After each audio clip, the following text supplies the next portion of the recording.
Hey, welcome to Facts at Five. I'm Michael Clark here at the LTV Media Center in Wayne Scott, New York, with the lovely Morgan Vaughan. Say hello, Morgan. Hello, Morgan. Yeah, it's been an interesting week this week, huh? Yeah, good week. It's good feeling. A lot of good feelings around. People feeling energized, and I guess the way it boils down to it is half the country feels energized and Right. positive, and now it's the other side. It's kind of interesting, right? Every 4 years you have, depending on you had the Democrats throwing all kinds of barbs for the last 4 years, and Right. now we're going to have the Republicans throwing all kinds of barbs the next 4 years. And I guess it's something we're used to. See, I'm interested in that half number though, because if 80 million people voted for Biden and 70 million people voted for Trump, there's a lot more people who live in the United States that didn't vote.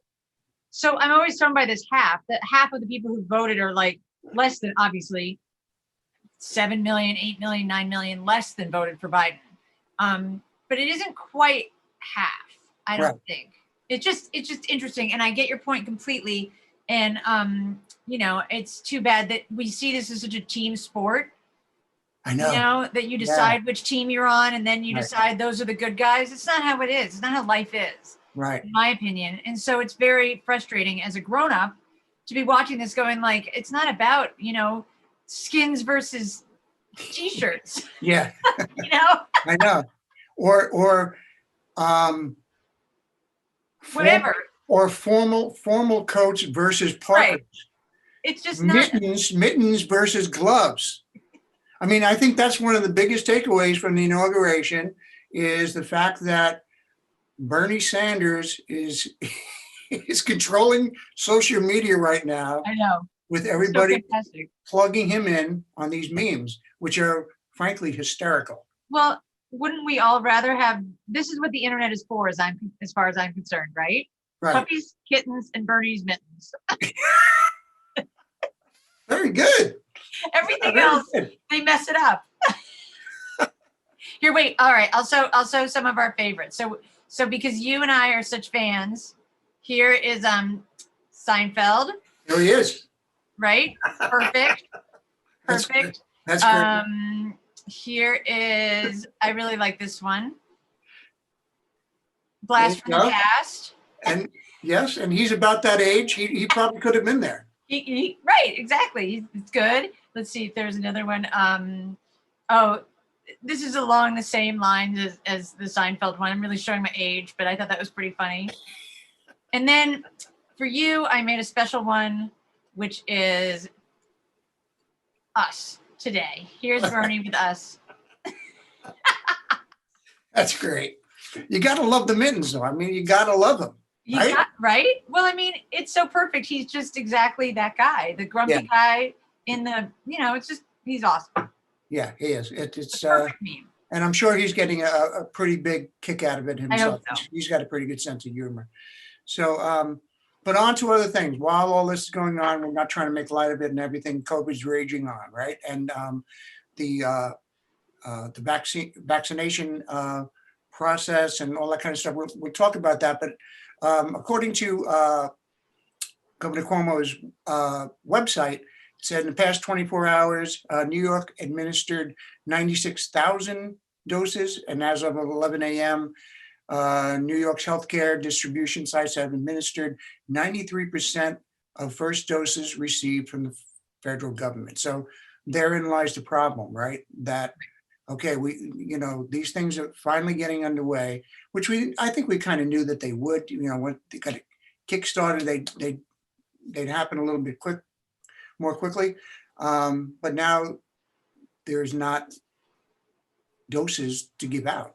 We talked about this even last week and before that the real hurdle all along, well, there were two hurdles, the making of the vaccine and then the distribution. And the distribution should have been being planned along with the making of the vaccine. Right. And it didn't seem like it was. It seemed like there was a cursory plan. And, we've seen some partisan potentially stories about that, about how there was no plan, but it seems like there was a plan. just not very well executed and not as good as it could have been. Right. So Dr. Fauci said something about that on a press conference that, he felt that there was, I don't know, he's a believable guy to me. I don't know. That's an opinion, but he said, no, there was in fact a plan, and I guess, like you said, the question is how well was it carried out? You can have, it's always plan B anyway. So they're not necessarily starting from ground zero or back to the beginning or whatever. There is a framework in place, and now the key is to fine tune that to make it more effective. And is all hands on deck. Peter Van Scoyac, we have an interview with him after we speak, and he does a little bit of talking about that as well. So what else is going on with COVID? How about the numbers with that? Well, we have, it looks like the numbers are going down a bit. We were around like 11%, and now it looks like we're around 7.5.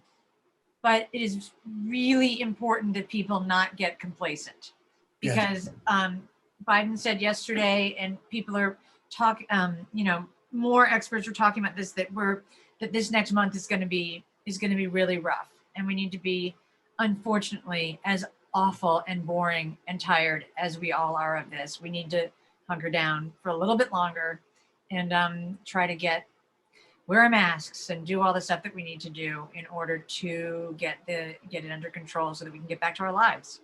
Yeah.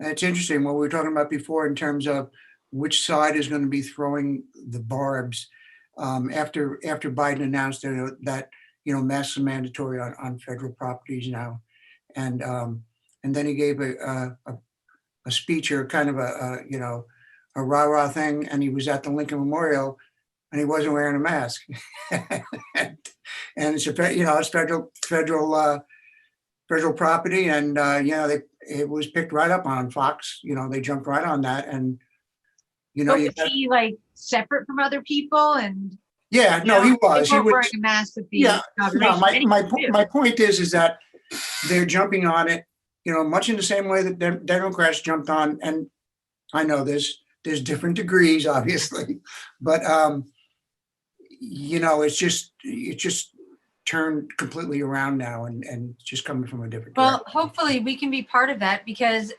it's just silly. It just wastes everybody's time. Yeah. I don't care. I want the vaccine. I want people to be healthy. I want people to get a stimulus package. I don't care if it comes from Republicans or Democrats. Right. I think that's silly. We're supposed to be Americans. Right. I'm getting so tired of this. This is why the internet is made for puppies, kittens, and Bernie Sanders mittens. Because everybody has an opinion, and we know what that is like. Right. Yeah, that's including me. However, yeah, well, everybody's human, and everybody thinks they're right, and they have data that they found someplace to back it up, and some of it's right, and a lot of it is wrong. Unfortunately, I think it'd be hard. I mean, to be on Trump's team or on whoever's the president, it's got to be really hard to watch the optics of every single move that you make. Right. I mean, that is just exhausting. Okay, so on a so much smaller scale, I find myself doing this when I post anything on Facebook or Instagram personally. I feel like I'm saying, I just want to cover all the bases at once.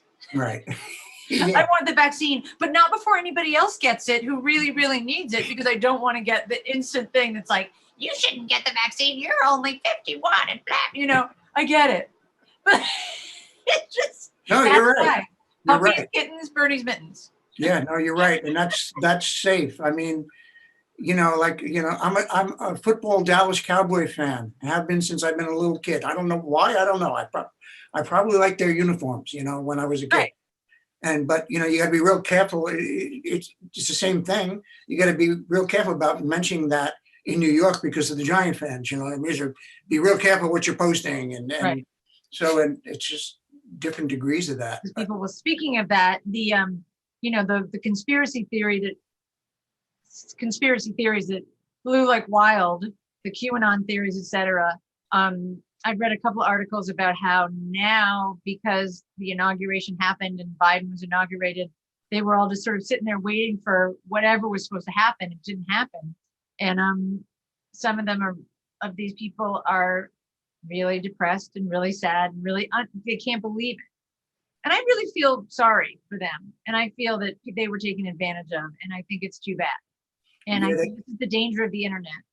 Yeah, and Gotta be careful. I was reading an article on that as well, and it was saying that there's now inner turmoil. Not that it's not that QAnon is a you know, a group that's well formed or anything. It's kind of like, you know, people that all just came together under an umbrella, really.